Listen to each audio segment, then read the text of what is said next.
Пеший поход у нас будет оттуда, где мы завершили. Шаман говорит в целом о кризисе в обществе. У меня программа своя политическая. Что-то хочется сделать. Просто в отставку, чтобы он ушел. Это имя мое, Божья молния.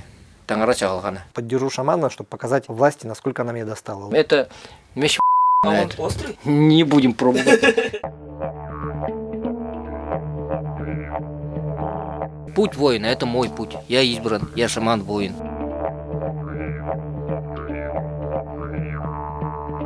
Самопровозглашенный якутский шаман-воин Александр Габушев, который дважды отправлялся в Москву ради обряда изгнания, в этом году планирует свой 3-й поход. Его миссия – дойти пешком из Иркутска в Москву, чтобы изгнать демона. Во время своего 2-го путешествия за полгода с марта 2019 года Габушев прошел 3000 километров по обочинам федеральных трасс. Во время пути шаман выступал на протестных митингах, обзавелся отрядом сторонников. О том, где идет шаман, знала вся страна, но этот поход закончился неожиданно. 19 сентября шамана задержали силовики, а потом направили в психоневрологический диспансер и даже завели дело об экстремизме.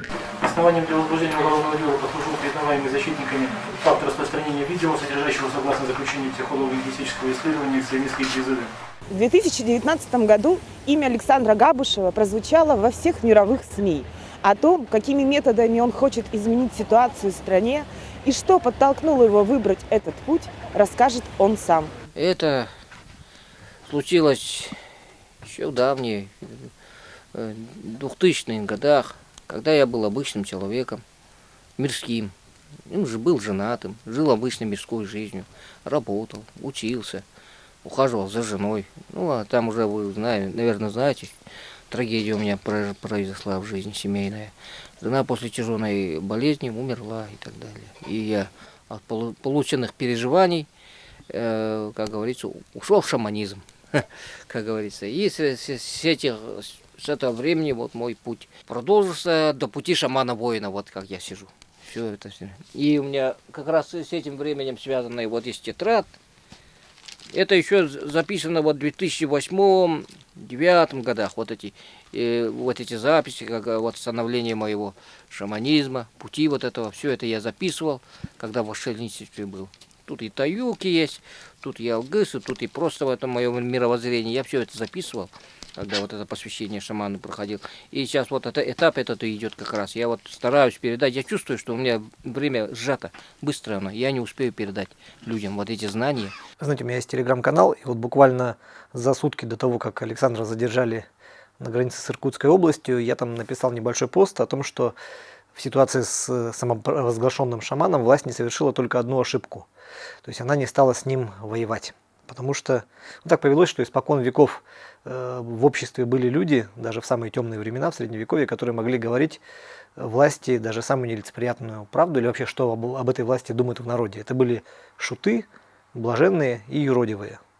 И существовало вечное правило, по которому этих людей трогать было нельзя. Только написал, сутки прошли, и узнаю, что налет на лагерь шамана, его там повязали, сторонников разогнали и так далее.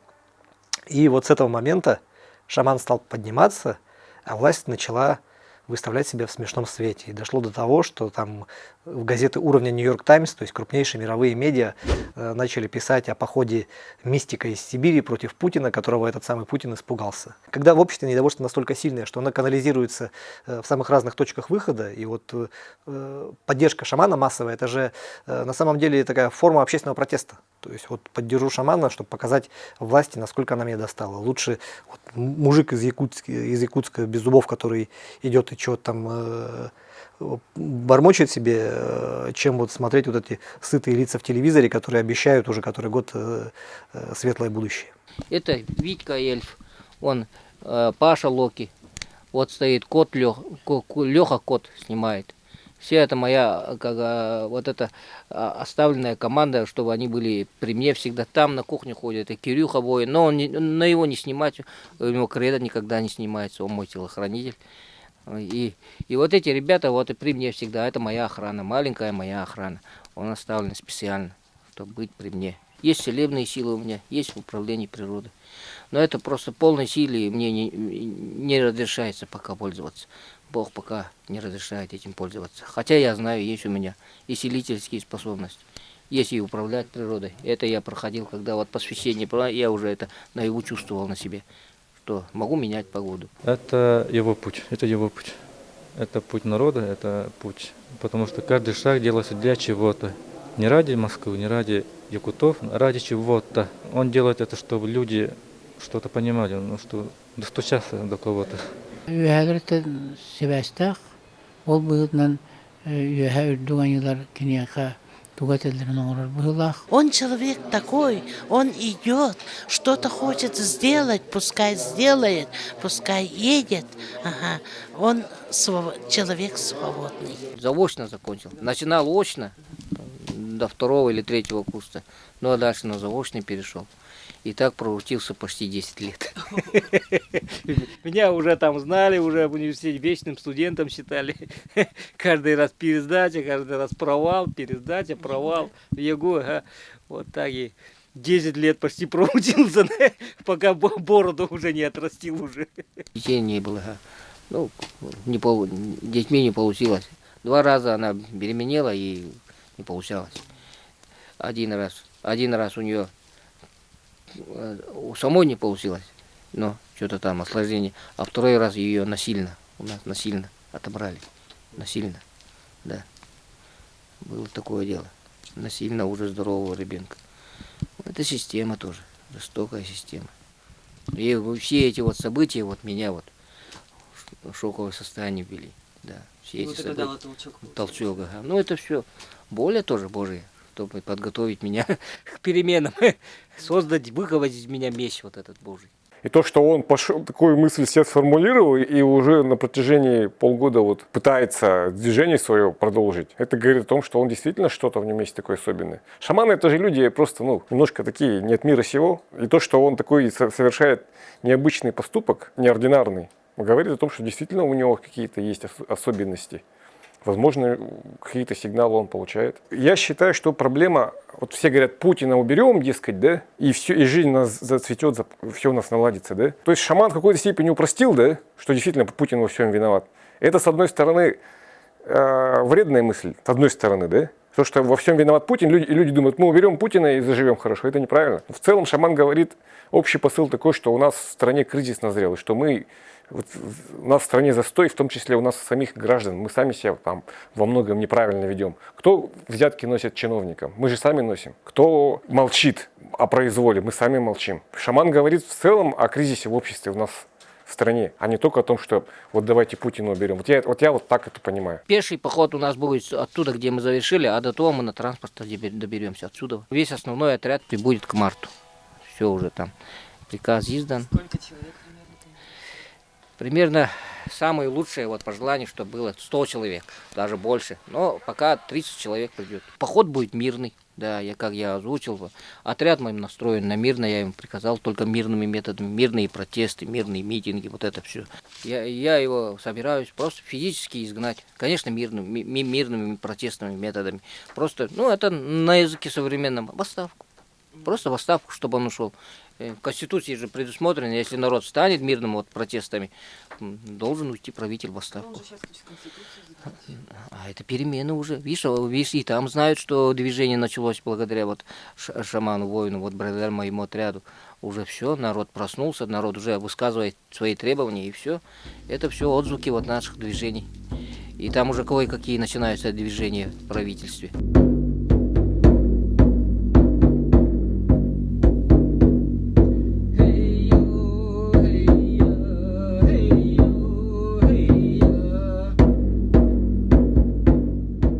Я же иду не просто так своими словами, я иду изгонять. У меня программа своя политическая, можете ознакомиться. А начало этой программы Чеченское собрание.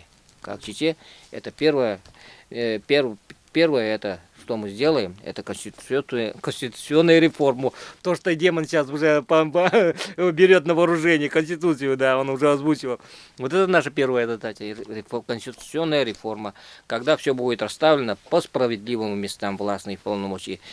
По Конституции самой высшей властью в России будет Народное собрание России. И ничто больше. Он будет решать, когда проводить выборы президента, как говорится, если туда демократическим даже способом опять придут диктаторы, которые только власть любят, мы по Конституции так установим, что народное собрание любое время, любой час, любое время может этого диктатора быстро снять. И на стороне народа будут и спецслужбы, и армия. Подчиняться президенту не будут уже. Подчиняться будут только народному собранию. Вот такая Конституция. Чтобы никогда больше не ошибаться. Чтобы ни один диктатор туда не пробрался, который не в интересах народа будет существовать, а в интересах группы людей, группы олигархов. Чтобы такого никогда больше в мире не повторилось. Народное собрание, высшая власть в России, да и в мире должно быть. И оно подразумевает не как вы вот понимаете, вот как целый день народ будет сидеть у телевизора и обсуждаться. Нет. Это только в экстренных случаях. То есть в экстренных случаях, когда народ опять почувствует себя задавленным, униженным, когда правители опять взорвутся, начнут не народную линию гнуть, а свою собственную эгоистическую обогащение власти. И тогда, и в такой момент Народное собрание по Конституции имеет право всем собраться в один миг. Вот такое вот светлое будущее России, да и всего человечества хочется нести в мир. А государственную структуру никто разрушать и трогать не собирается. Пока лучше государственные структуры, схемы, вот, президент, парламент, суд, армия, бюджет, все, никто пока человечество все лучше не придумало. Просто над ними контроль будет Народное собрание. Вот и все. Ничего там сложного, по идее-то, нету. И все будет открыто у нас в новом мире. Судебная система открытая будет, следственная система открыта будет, везде будут камеры. Все будет открыто, и адвокатура будет открыта. А сейчас все закрыто. Все закрыто. Редкие случаи, когда открываются судьи, следователи. Это будет новый мир, свободный мир, справедливый. Вот за это я иду. Вот за это народ чувствует и поддерживает.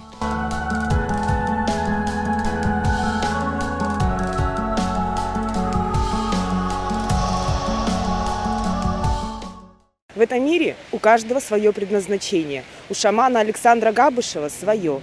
И, возможно, в своем лице он олицетворяет чаяние всего российского народа. И поэтому он наполнит свою тележку нашими проблемами и отправится в свой очередной поход. Получится у него это или нет, покажет время.